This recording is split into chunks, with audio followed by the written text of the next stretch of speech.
안녕하세요, 피더입니다. 연출, 촬영, 편집 혼자서 다 해보자 네 번째 시간입니다. 이번에는 프로젝트 패널에 대해서 알아볼 텐데요. 프로젝트 패널은 프리미어에서 작업하는 모든 소스를 보여주는 패널입니다. 현재 제 프로젝트 패널은 목록 보기 상태인데요. 목록 보기는 보여지는 소스의 개수가 많아서 소스들을 쉽게 확인할 수가 있습니다. 하지만 소스들의 정보를 아이콘으로 간단하게 보여주기 때문에 아이콘들의 의미를 좀 알아야 합니다. 여기 이 마크는 스틸 이미지고요. 여기 있죠? 그리고 이건 동영상 소스인데 오디오를 포함하고 있다는 뜻입니다. 여기도 마찬가지고요. 이거는 시퀀스라는 표시고요. 이 아이콘 말고도 앞에 레이블 색깔로도 구분을 할 수가 있는데요. 스틸 소스는 이렇게 같은 색깔이죠. 영상도 이렇게 같은 색깔이고 시퀀스만 색깔이 다르네요. 상단 메뉴 편집에 환경 설정 레이블을 클릭을 해보시면요. 이렇게 대화창이 뜨고요. 여기서 소스별로 설정을 해주시거나 아니면 색깔을 바꿀 수도 있습니다. 동영상은 청포색이라고 되어 있죠. 그 다음에 스틸은 연보라색, 시퀀스는 진한 녹색이라고 되어 있는데 주황색으로 한번 바꿔볼게요. 확인 누르면 그러면 기존의 시퀀스는 바뀌지가 않지만 새로 시퀀스를 만들어 보면은 주황색으로 바뀐 것을 볼 수가 있습니다. 이건 지워버리고요. 이렇게 전체적으로 바꾸는 것 이외에도 하나하나 따로따로도 바꿔줄 수가 있는데요.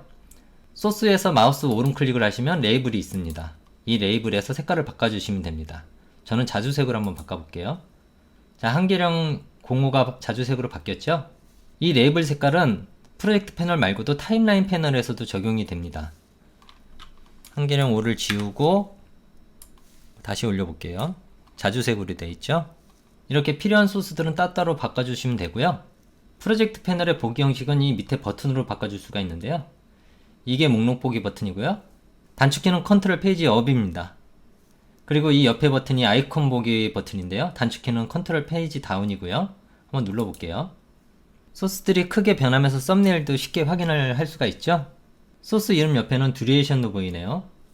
그리고 썸네일에 보시면 몇 가지 마크가 보이는데 여기 이 마크는 이 소스가 타임라인에 올라가 있다는 뜻이고요. 그 옆에 마크는 이 동영상 소스가 오디오를 포함하고 있다는 뜻입니다. 그리고 위쪽에 보시면 이 마크는 시퀀스라는 마크고요. 만약에 한계령 5를 타임라인에서 지우면은 한계령 5에 타임라인에 올라갔던 아이콘이 지워진 걸 볼 수가 있죠. 다시 올리고 그러면은 다시 생겼죠. 그리고 아이콘 보기 상태에서는 영상 소스의 내용을 쉽게 확인할 수가 있는데요. 영상 소스 위에 마우스를 올리시면 이렇게 밑에 바가 생기죠. 이 상태에서 마우스를 왼쪽이나 오른쪽으로 옮기시면은 이렇게 영상이 탐색이 됩니다. 클릭을 하시면 바가 더 커지고 이때는 드래그로 확인을 하실 수가 있어요. 오디오도 들리죠? 마우스 말고도 단축키로도 영상을 확인을 할 수가 있는데요. 단축키는 JKL입니다. J는 역재생, K는 정지, L은 재생입니다. 한번 눌러볼까요? 역재생 되죠? 멈추고 다시 L, 재생, 멈추고 J와 L은 여러 번 눌러서 배속을 올릴 수도 있습니다. J, 한 번 더, 한 번 더, 멈추고 L, 한 번 더, 한 번 더, 멈추고 이 단축키들은 타임라인에서도 자주 쓰니까 꼭 외워두시길 바랄게요. 그리고 여기 있는 이 버튼은 아이콘 정렬 버튼인데요. 아이콘 보기 상태에서만 활성화됩니다. 클릭해보시면 여러 정렬 조건들이 나오는데 보통은 레이블이나 이름을 사용합니다. 이름을 누르면 이름대로 정렬이 되죠. 다시 레이블을 누르면 레이블대로 종류별로, 그러니까 종류별로 정리를 해주는 거랑 같은 뜻이에요. 레이블이. 자, 그리고 여기 있는 이 버튼은 자유형 보기 버튼입니다. 한번 눌러볼게요. 이 보기 형식은 소스들을 자유롭게 움직일 수가 있는데요. 이렇게 하나하나 움직일 수가 있죠. 전체 창으로 한번 작업을 해볼게요. 물결키 누르고요. 자, 여기 시퀀스, 여기는 영상 소스, 여기는 이미지 소스들 이렇게 모아서 사용할 수가 있는데요. 재밌기는 하지만 그렇게 편해 보이지는 않습니다. 평소 사용하는 프로젝트 패널의 크기로는 조금 사용이 어려워요. 그리고 여기 있는 바는 아이콘의 크기를 바꿔줄 수 있는 바입니다. 커졌다, 작아졌다. 이 바는 목록 보기와 아이콘 보기 상태에서도 사용을 할 수가 있어요. 다시 돌아가고요. 돌아갔더니 밑에 스틸 이미지 소스들이 잘려서 보이지가 않죠? 이렇게 작은 창으로는 사용하기가 쉽지가 않습니다. 다시 목록 보기로 돌아갈게요. 앞에서 목록 보기는 소스의 정보를 아이콘으로 보여준다고 했는데요.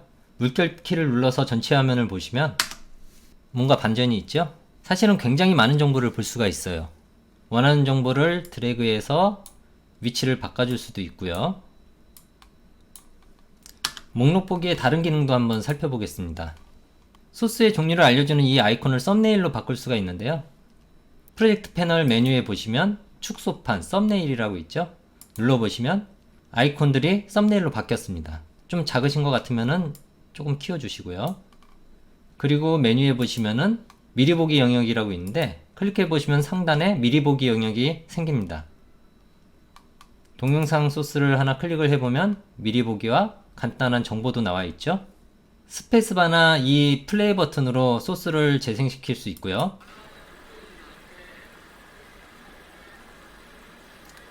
원하는 위치에다 두고 이 버튼을 누르면 썸네일로도 사용이 가능합니다. 그래서 저는 목록 보기만 사용을 합니다. 조금 줄여줄게요. 자, 다음은 저장소 콘텐츠 필터링인데요. 쉽게 말하면 소스 찾기입니다. 가편이 끝나고 종편을 하게 되면 수많은 소스들로 패널이 가득 차게 될 텐데요. 그 많은 소스 중에 필요한 소스를 찾을 때 사용합니다. 검색어로 시작이라고 입력해 볼게요. 시작. 시작이라는 단어가 들어간 소스들을 보여주게 됩니다. 피더라고 바꾸면은 피더 단어가 들어간 소스를 보여주겠죠? 이 저장소 콘텐츠 필터링 말고도 아래쪽에 보시면 돋보기 마커가 하나 더 보이죠? 저장소 콘텐츠 필터링보다 더 자세하게 검색을 할 수 있는 기능입니다. 단축키는 컨트롤 F고요. 눌러보시면 대화창이 뜹니다. 조건을 설정해서 조건에 맞는 소스들을 찾아주는 기능인데 첫 번째 조건에는 프레임 속도 30프레임, 두 번째 조건에는 이름, 한계령이라고 쓰고 찾기를 해볼게요. 두 가지 조건이 만족되는 소스에 이렇게 하이라이트가 되는데요. 근데 이 조건들을 보시면 조금 어렵습니다. 저도 이 조건들을 적재적소에 잘 사용을 하지 못하겠더라고요. 그리고 굳이 사용할 필요성도 못 느끼겠고요. 왜냐하면 소스들은 지금처럼 쫙 풀어놓고 사용하는 게 아니고 대부분 빈을 만들어서 소스별로 관리를 합니다. 빈은 프로젝트 패널 내의 폴더라고 생각을 하시면 되고요. 예를 들어서 제가 작업했던 프로젝트를 하나 보여드릴게요. 프로젝트 열기를 할 건데 상단 파일, 프로젝트 열기 보시면 컨트롤 O라고 되어 있죠. 컨트롤 O를 누르면 대화 상자가 뜨고요. 제가 작업했던 프로젝트를 하나 열어보겠습니다. 프로젝트 패널에 보시면 아까 열어놨던 거와 방금 열었던 프로젝트가 두 개가 다 보이죠. 그러면은 이제 시퀀스를 한번 봐야 될 텐데요. 시퀀스가 여기 있네요. 더블 클릭. 굉장히 복잡한 시퀀스가 열렸죠. 프로젝트 패널을 보시면은 빈이 4개가 보입니다. 옆에 이 버튼을 누르면 빈의 내용을 확인을 할 수가 있고요. 테두리 빈은 이 빨간색 모양의 테두리를 작업한 레거시 타이틀을 모아둔 빈이고요. 이미지는 스틸 이미지들을 모아둔 빈이고요. 소스는 영상 소스를 모아둔 빈입니다. 그리고 자막은 말 자막을 모아둔 빈이고요. 굉장히 많죠? 298개네요. 실제 소스는 몇백 개가 되지만 이렇게 빈을 사용해서 정리를 하면은 소스 관리가 한결 쉬워집니다. 소스를 찾기도 쉬워지고요. 소스가 많아지면 많아질수록 이렇게 빈을 만들어서 관리를 하시는 게 중요합니다. 그럼 빈을 한번 만들어 보겠습니다. 아까 작업한 프로젝트에서 이 버튼이 빈을 만드는 버튼이거든요. 클릭하면 빈이 생기면서 이름을 바꿀 수 있는 상태가 되고요. 이름을 입력한 후에 빈 곳을 클릭해 주시면 됩니다. 저는 테스트라고 입력을 할게요. 이 방법 말고도 빈 곳에서 오른 클릭을 하시면 새 저장소, new 빈이 있죠? 이걸로도 만들 수가 있습니다. 만들고 시퀀스라고 이름을 줄게요. 빈으로 옮기는 방법은 쉽습니다. 소스를 잡고 드래그 앤 드롭으로 옮기시면 돼요. 드래그 앤 드롭. 하나 더 해볼까요? 드래그 앤 드롭. 쉽죠? 빈에서 소스를 빼낼 때나 다른 빈으로 옮길 때도 마찬가지입니다. 드래그 앤 드롭. 빼낼 때는 옆에다 놓고 드롭. 영상 소스를 한번 한꺼번에 옮겨볼까요? 1번부터 Shift 누르고 5번까지 드래그 앤 드롭. 다시 빼낼 때도 1번부터 5번까지 드래그 앤 드롭. 쉽죠? 필요 없는 빈을 지우는 방법은요, 선택한 다음에 딜리트 키 또는 선택한 다음에 이 클리어 버튼을 누르시면 됩니다. 그리고 이 이름 부분을 클릭하시면 내림차순과 오름차순으로 소스를 다시 정렬해 줄 수도 있고요. 그럼 여기 있는 소스들을 제가 한번 정리를 해 보겠습니다. 빈을 만들어서 영상 소스라고 이름을 주고요. 영상 소스를 전부 영상 소스 빈에다 넣겠습니다. 그리고 하나 더 만들어서 이미지라고 이름을 주고요. 이미지 소스들을 다 옮겨 놓겠습니다. 그리고 이렇게 닫아주면 정리가 됐죠? 그리고 마지막으로 이 옆에 있는 연필 모양 버튼은요, 쓰기 가능과 읽기 전용 버튼입니다. 녹색 연필 모양은 프로젝트 패널을 변경을 할 수가 있고요. 한번 클릭해서 잠궈 놓으면은 읽기 전용이라 수정을 할 수가 없습니다. 자, 이렇게 오늘은 프로젝트 패널에 대해서 알아봤는데요. 쓰기 편하게 한 번만 세팅해 놓으시면은 계속 유지가 되니까 연습도 할 겸 자신만의 패널로 세팅을 한번 해보세요. 그럼 오늘 영상은 여기서 마치고요. 다음 영상에서 뵙겠습니다. 지금까지 피더였고요. 감사합니다.